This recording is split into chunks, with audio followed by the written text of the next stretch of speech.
What's up, everybody? Jeremy here, Chaos Garage, back on the twin turbo Corvette. We are going to work on that cold air getting to the motor today. So today we are going to be covering cold air intake and basically your intercooler piping.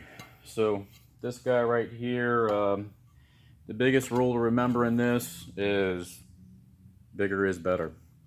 So the bigger you can fit piping wise and filter wise, the more air you'll get to your system. So it's been proven 1,000 times over and over. You don't want to restrict your airflows or your exhausts. So bigger is better. And length, how far you go out to receive or to exit, will also be a huge issue or help.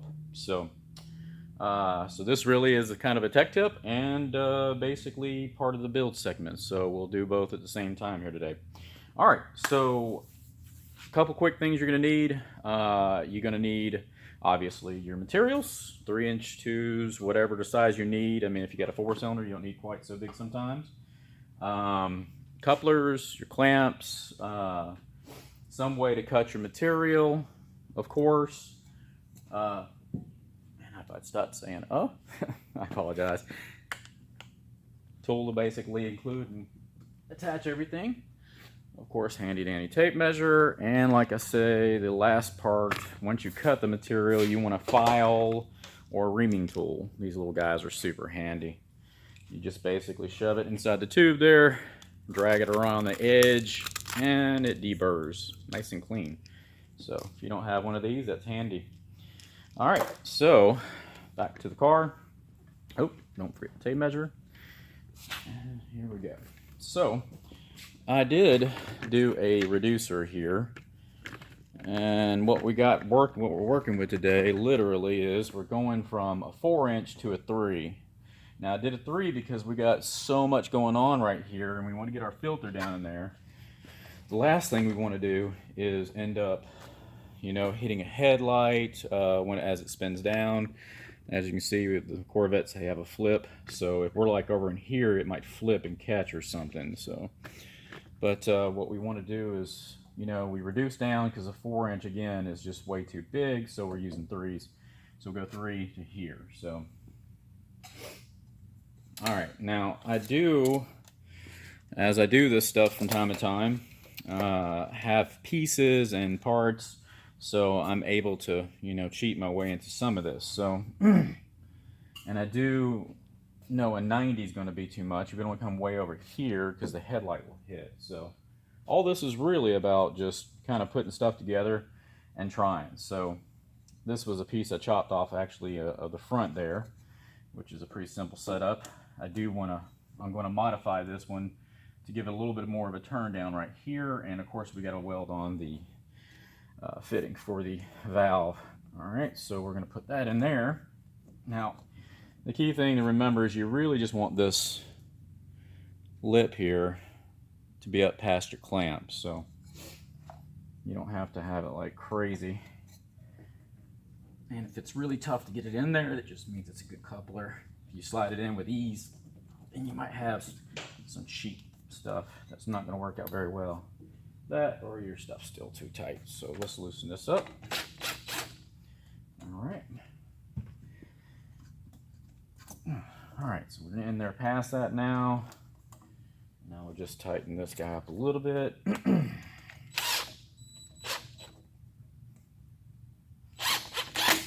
All right, so it's not moving.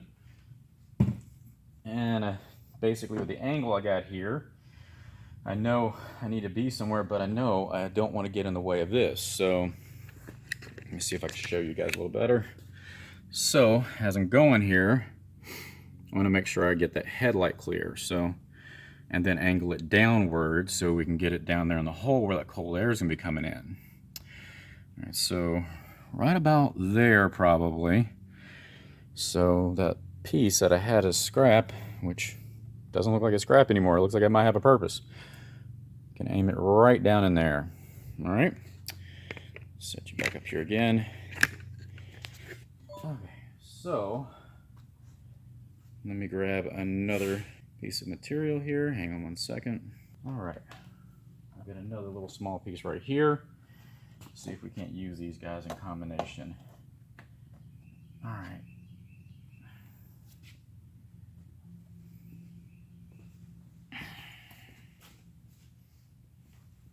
Now, while we're mocking these up, you don't really want to put clamps and stuff on them just yet. That's actually on there nice and snug. We're just going to toss this in here so we have a straight kind of fit there. Now, we see we're going down in there, but it looks like we're getting pretty close to the car here, so we might want to come inward just a little more. Still, again, I'm looking at this, making sure I'm clear. We're clear. May need to come back just a little more. Now we're only up in there just a little ways, so we still have plenty of room to keep going. And the figure here is, since this is short, I want to actually put the filter pretty far out there. So if I bring this in more, and I know where I'm at here, by holding the filter in place, I can take my tape measure, hook it onto the car there so I can pull it out there, and then I'll just hit the back of the filter, kind of like this, and then measure out to the coupler where I'm actually about 2 inches up inside there. So I got plenty, right? All right, so I'm going to hold it right down in there, because that's about where I'd like it to be, down there getting lots of cold air. And then I'll measure out to here. So I've got about 9 inches from there to about just a little under 2 inches inside. So basically that will work pretty good. Here, I'll show you. So I'm holding it about right here, and as you can see, that looks like it'd be pretty straight, and it looks like we're also going to clear the headlight there. So all in all, that's probably a good deal. All right, so I've got my estimations here on what I need. The next round is to cut some materials to get the pieces. So now a question you might have is, I go and cut this, I'm not going to have that bead, right? Well, there's a couple tools out there that basically can make that bead for you. And there's some DIYs, you know, use an old set of vice grips or pliers that you can chop the head off using a washer and an exhaust clamp or something like that.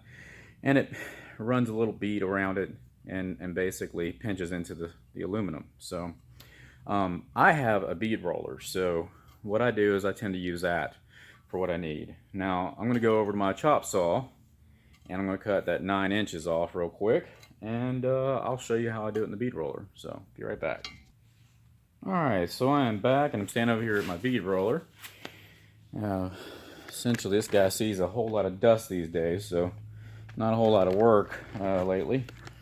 But hey, it's a tool that I can repurpose for my intercooler and cold air intake piping. So, as I was saying with the reamer, and good to have safety glasses, this stuff likes to fling. Just grab it in there. See, as you can see, there's trash or burrs. Sometimes you got to go from one direction or the other.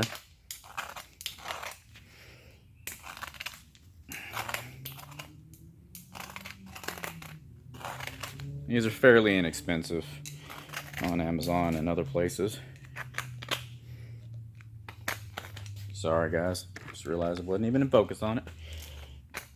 So I'm just grabbing it, holding it down against there, pulling against it, and then I'll slowly. Now, if you have a grinder or something, obviously that will just knock it right off, but I kind of like this job, or this way to do this job. I don't know why, it just doesn't grind up a lot. Keeps most of the edge cleaned up anyways. And gives me an easy surface to work with without actually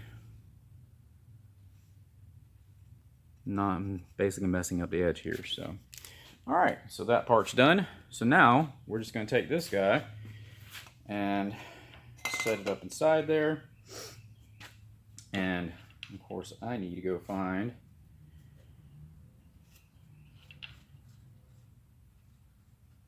thumb wrench real quick to tighten that bad boy up.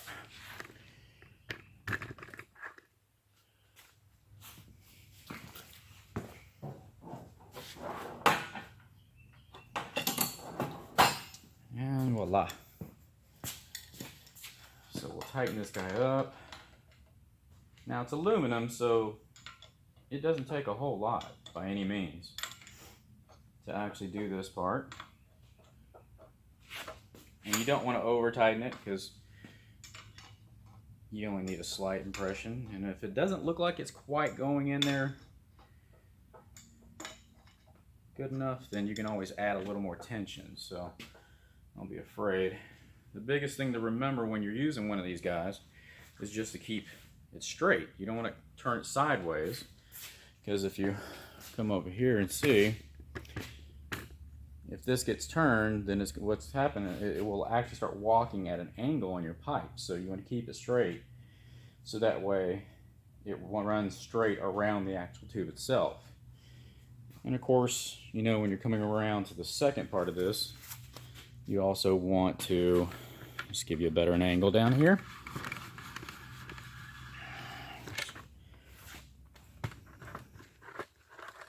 All right. So as I turn the handle back here, she's going to slowly walk this guy around. Now, I'm looking at the bevel. It's not quite where I want it, so we're going to add a little more tension.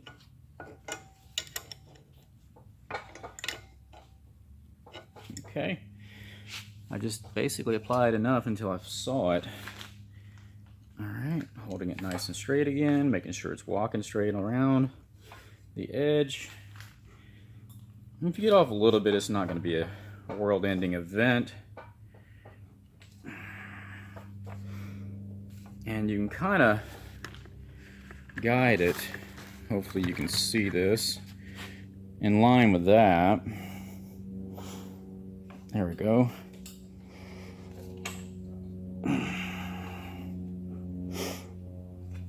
Now, it's got a bit of an impression there. Let's see if we can tighten it up a little more for a second round. Yeah, see, it was actually quite loose. Now, we've got that done. All right. Oh, sorry about that, guys, if that was loud.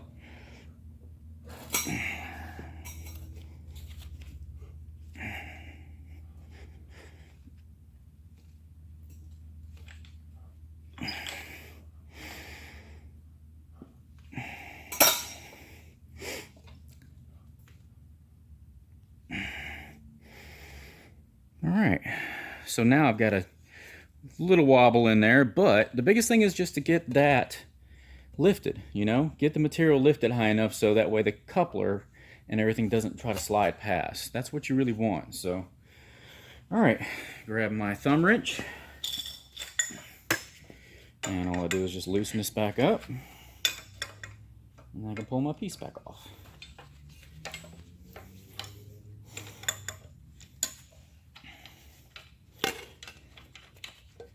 Alright, so here we go. That is how that is done with a tube knot, or excuse me,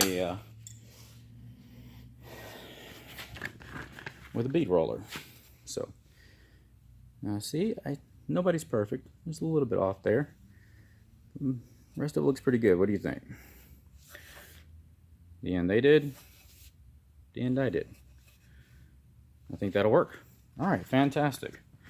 So now we'll just come back to the car and get this all test fitted for real. See how that actually works out. All right, so we'll take the mock piece out here. Get that out of the way. And grab our filter, slide it on there. Now I'll use the shorter end towards the filter so that way it doesn't go too far up in there. All right. There we go. And come down here.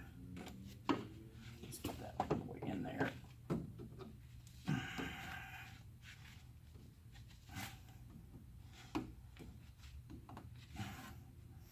All right.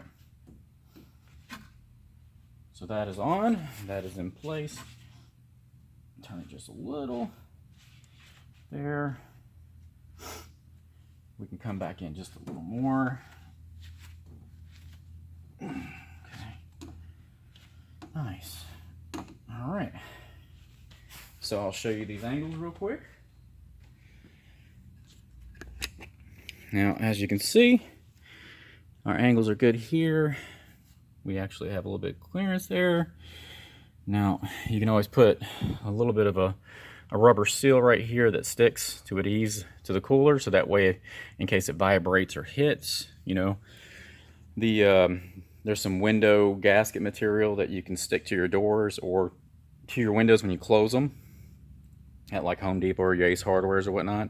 Really cheap, but one side's sticky and it's just thick, so you put that sticky side to the cooler, and then basically your piping vibrates on there. It won't actually damage it. So, all right, and now from the top side, you can see we have clearance for the headlight. So looks like we got a win-win. Air's cool down there, everything's in place. All we really need to do is throw on some clamps, and that's finished. So as you see, guys, working with these kits and stuff like this is not terribly hard. Again, remember, the bigger the better. And you know, just because you cut it, you definitely want to do some kind of dimpling. Now, like I said, on YouTube, there's some tools out there where they're using pliers, where they chop the heads off and weld a huge washer, like a 1-inch size washer, and an exhaust clamp or other things, and you can just squeeze it.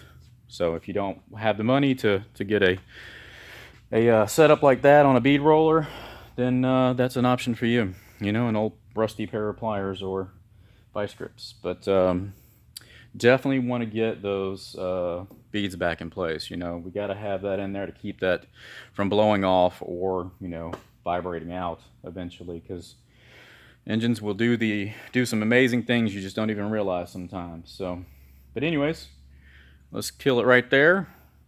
That's our cold air in. We're just basically going to duplicate it on the other side.